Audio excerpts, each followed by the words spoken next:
So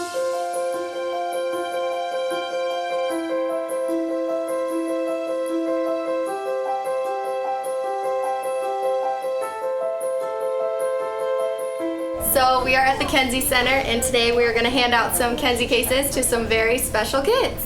It's Kenzie Case Day! So right now we're getting the cases that we're going to deliver to the kids in the clinic today. So we're very excited. Hopefully they like them. Mackenzie was diagnosed when she was 3 years old. She went through 19 months of treatment and unfortunately lost her battle when she was 1 month to being 5 years old. I was 12. I was 10. You would have never guessed it was that much age difference because she seemed that she was like we were 1, 2, 3. As of right now, we've given out over 2,000 Kenzie cases. Hello, hello. A lot of the thank you notes say they're grateful for the smiles. They talk about how they hadn't seen their child smile and be happy in a long time, and they were worried that, you know, that wasn't something they were going to get to see again. And they literally just sent cards thanking us for making their kid smile. This is Mackenzie's Kenzie case, as we would talk about it now. Clearly it has a Hello Kitty on it, which always reminds us of her. This is exactly how she left it. So this is what she thought was important to bring to treatment. She had coloring books, stencils, pictures, lights, Hello Kitty lights to decorate. She wanted to jazz up the clinic a little bit. This looks like something that she would have drawn. Yeah. This is original artwork. Like, I can look at life because of her with such more positivity, because as much as we went through, like, it's gonna be okay in the end. A remote control car. So after this, Yeah. you can Take it up and down the hallway. You can chase the nurses out of here. So this is kind of like our toy room. This is the Kenzie room. We like to laugh that Santa's workshop has nothing on us because we think we have just mini as toys.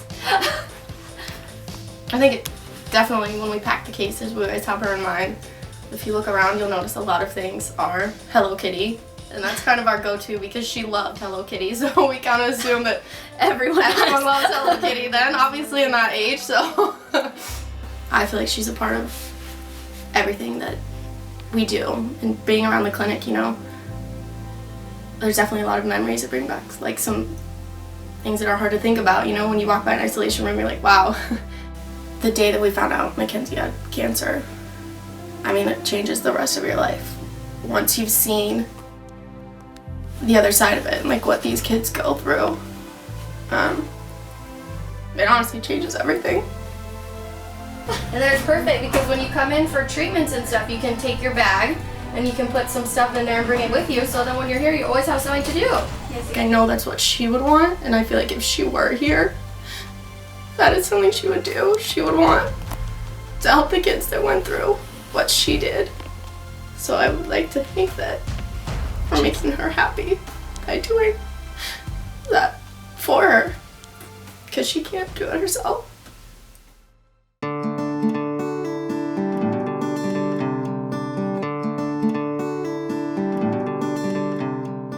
So when I was diagnosed at 3 years old in 1983, the prognosis was about 50%. Looking back, It looked like I didn't feel good. Just the way I'm sitting. like, why didn't I catch that? Sometimes I kick myself. I brought it to her pediatrician, and he came in his office and he said, I don't even know how to tell you this. And I looked up at him and I said, what? And he said, I think she has leukemia. It was emotional, and of course she's looking up at me, and I'm alone. My husband was with our other daughter. And I think I just turned numb. And I started crying, and he started crying.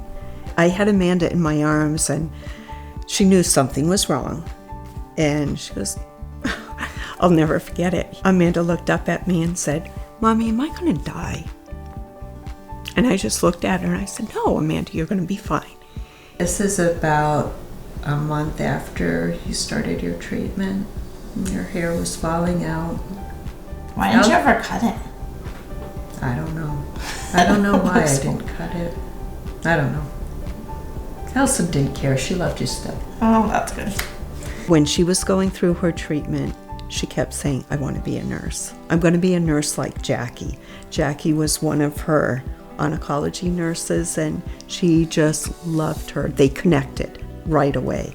I do remember my mom just saying what an important part she was in my treatment and how she inspired me to be a nurse. I actually started working in adult oncology first, and after about a year I realized that my calling was pediatrics, and so I made the switch to come back to Phoenix Children's, and am so happy that I made that choice. The kids they'll still play while they're getting their chemo. They still laugh. They still want to interact with you. It's really a blessing to work with children. And there are those times that I realize that I was the same age, or it's the same diagnosis as I am, or just something about the family reminds me of my family. But it just kind of helps me relate even more and just kind of feel that bond stronger with those patients. Part of that has made her be such a terrific nurse, because she has a heart of gold and, just cares about everyone. She's warm and real, honestly, caring person. So to see that I went on to school, I'm a nurse, I'm married, I have children, I think can just give such hope in a place that can seem so bleak at times. But look at that little round face. You were happy. You were happy. No matter how many pills you had to take or anything. Good and sad memories at the same time. But it's the story. It's the story.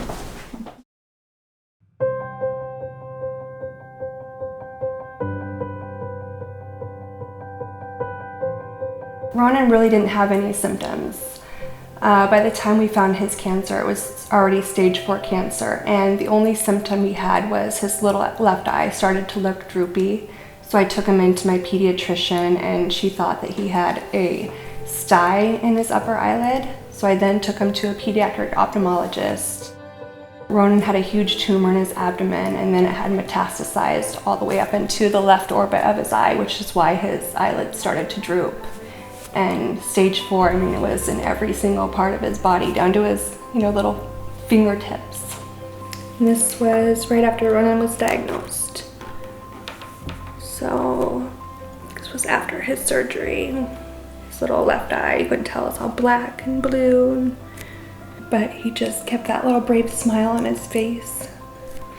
Like he just knew everything was gonna be okay. I always heard the word 30% chance survival, but I just, you choose to ignore that and think that your child's going to be the one that survives and beats all the odds. So I just, I never listened to that. I just kind of kept on the straight and narrow path of he's doing so well and he's responding well, which he really did up until the very end. So one of the things that I promised Ronan was that I was going to get him better. And obviously that was out of my control. The second thing I promised him is that I would be here and continue to fight for him and everything that was stolen from him. I started the Ronan Thompson Foundation not long after Ronan was diagnosed, and that was mainly just because we had such an outpouring of amazing people in the community that wanted to help. And I knew no matter what happened with Ronan, that some good was going to have to come out of this. So I chose to start up his foundation and continue on, leaving his little legacy behind and helping others through this battle that they're going through. So the research that we're funding now is more, I would say, cutting edge. We're looking for new and innovative things that it's towards the future of these kids, not the past, not the stuff that's not saving the lives of these kids, not the stuff that didn't save the life of Ronan. So we're looking for new groundbreaking treatments that are going to help these kids in the future. Ronan spent a lot of time at PCH, so it became really like a second home to us. I do have very fond memories of being there with him, and it was like a time where him and I were in our own little world together.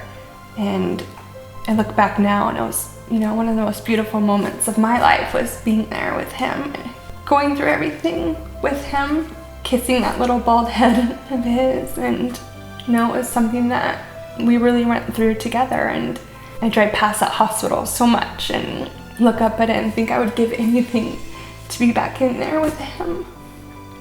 So the times that I do get to go back, I don't know, it's not hard for me.